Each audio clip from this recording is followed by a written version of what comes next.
Hello বন্ধুরা, আমি এখন রান্না করতে আসলাম। আমি এখানে কড়াই বসিয়ে দিয়েছি। আমি এখন কলমি শাক ভাজা করব। একটু তেল দিয়ে দিলাম কড়াইতে।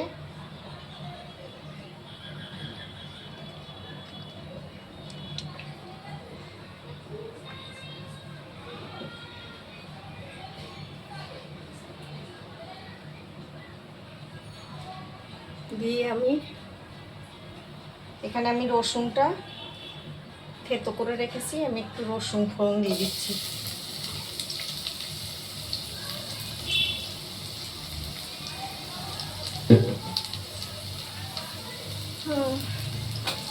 অনেক দেরি হয়ে গেছে রান্না করতে আজকে। এটা কি অসুবিধা নেই কোনো। আমি এখানে কলমি শাক কেটে বেছে ধুয়ে টুয়ে রেডি করে রেখেছি।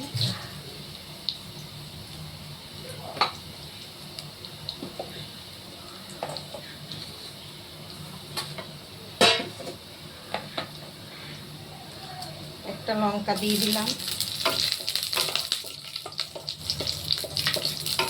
কলমি শাকটা আমি আজকে একটু অন্যরকম করে করবো। চিংড়ি মাছ দিয়ে দিলাম।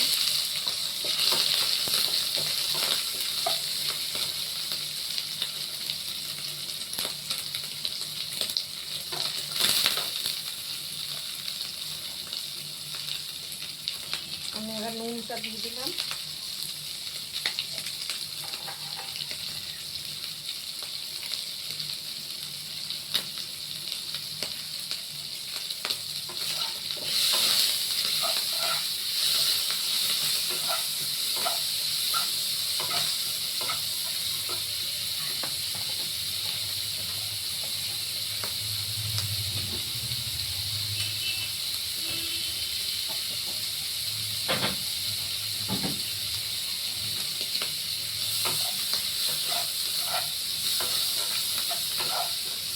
চিংড়ি মাছটা খুব একটা বেশি ভাজবো না।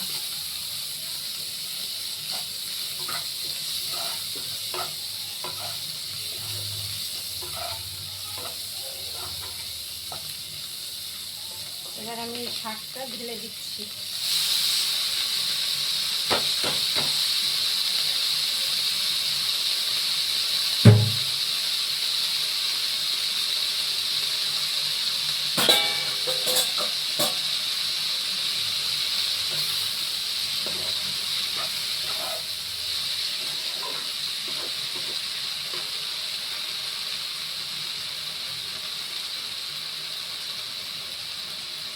এবার আমি একটু হলুদ দিয়ে দিচ্ছি।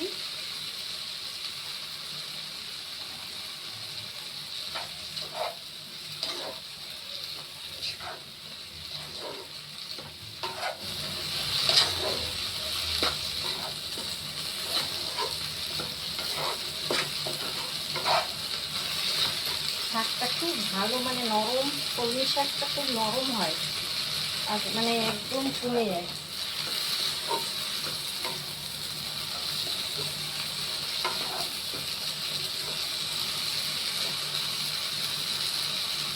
আমি এবার একটু জল দিয়ে দেবো। কলমি শাকটা খুব একটা শুকোবো না, ওই জন্য জলটা দিয়ে দিলাম।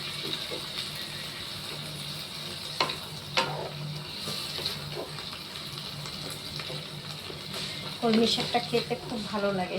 কলমি শাক, লাল শাক, সব শাকই ভালো লাগে খেতে। এবার আমি একটু ঢাকা দিয়ে দিচ্ছি। হ্যালো বন্ধুরা, আমি এবার ঢাকনাটা খুলে দিলাম।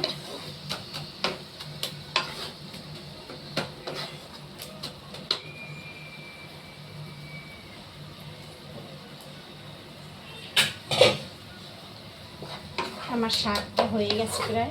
এখন নামাবো। আর একটুখানি মাখা মাখা করবো। এটা খুব একটা শুকোবো না।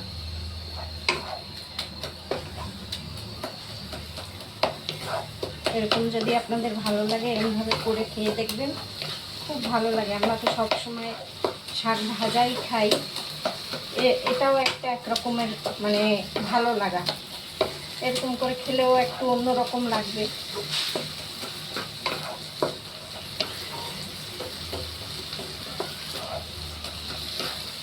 শাকটা সবারই পছন্দের জিনিস, একটু অন্যরকম করে করলে খেতে খুবই স্বাদ লাগবে।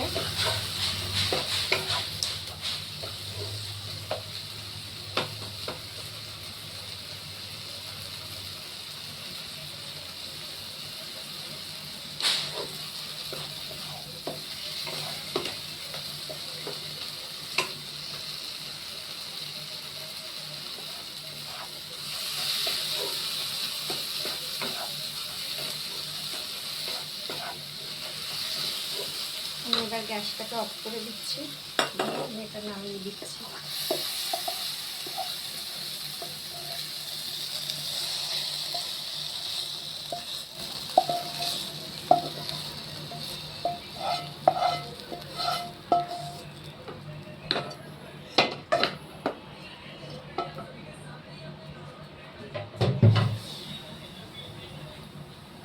দেখুন ঠিক এরকম হবে, মাখা মাখা, খেতে খুব ভালো লাগবে। একবার খেয়ে দেখবেন, ভালো লাগলে ভিডিওটা শেয়ার করে দিও, লাইক করে দিও, যারা ইউটিউব থেকে দেখছেন তারা সাবস্ক্রাইব করে দিয়েন।